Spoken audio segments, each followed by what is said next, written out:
Senator Marco Rubio is at Capitol Hill. Senator, good morning. Good morning. Could you add to what the feeling that you had about this ad and whether it is behind you now?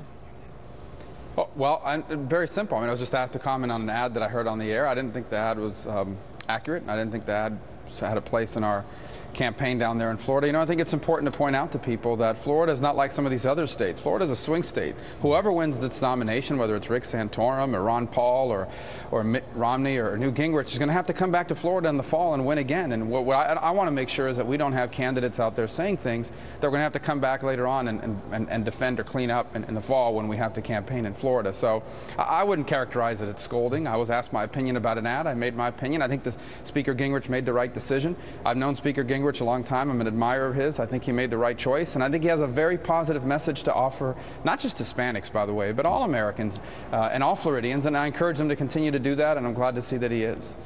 Hispanic voters are leaning towards which candidate, Romney or Gingrich?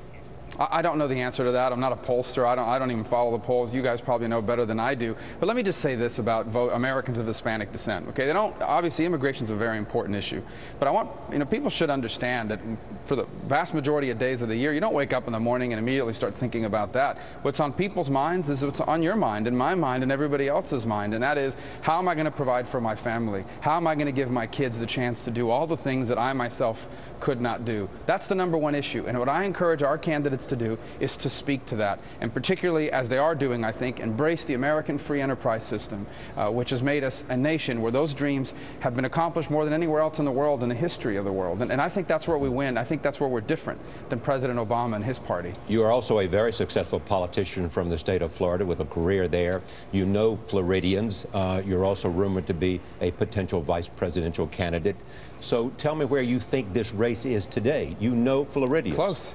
Yeah, very it's close. And that's why I wanted Florida, and that's why we all wanted Florida to move up in the presidential primary cycle. What you are watching now is all the major issues that our country's facing are being confronted in Florida, and are being confronted in a major way. Obviously, you talk about the issues of immigration that are important to many Americans of Hispanic descent, and then the issues of the economy, the housing crisis. Yesterday, they had to give foreign policy speeches on Latin America. We've heard talk about Israel. I mean, all of these issues are pertinent in Florida. Right. Isn't that what our candidates should be talking about? You have spoken to the vice presidential issue before. Is there anything new to say? You simply will wait and see if, in fact, you're offered it. It's almost impossible to have a conversation with you without asking that question to see if anything else has changed. Well, listen, it's very flattering. And it is flattering. And the bottom line is what I'm focused on: two things. #1 is my job here in the U.S. Senate. Right. Less people forgot there's some major issues going on up here. And secondly, I'll do whatever I want to help the nominee. I look forward to campaigning around the country. I don't think it's going to be as the vice presidential nominee, though. Erica Hill is with me. A quick question for you. You said the most important issue to voters in your home state is how they'll provide for their family. Which of the candidates has the best message and the best plan to help people in Florida and around the country do that? Yeah, nice try. I'm not endorsing it. But it's good, isn't she, Senator? Yeah, let me tell you something. I think all of the candidates, and what I'm really impressed by is if you go back to last summer when they started this process and where they are today, you have really seen them grow, which is why these campaigns are such a good experience. And so I think they're offering good plans, and I hope they'll focus on that. Look, I get it. In campaigns, people are going to try to draw distinctions. I think there should be boundaries, and ultimately, I think they're all offering some real concrete ideas. Here's the bottom line: none of them are the current president, who I know for a fact is taking this country in a very bad direction.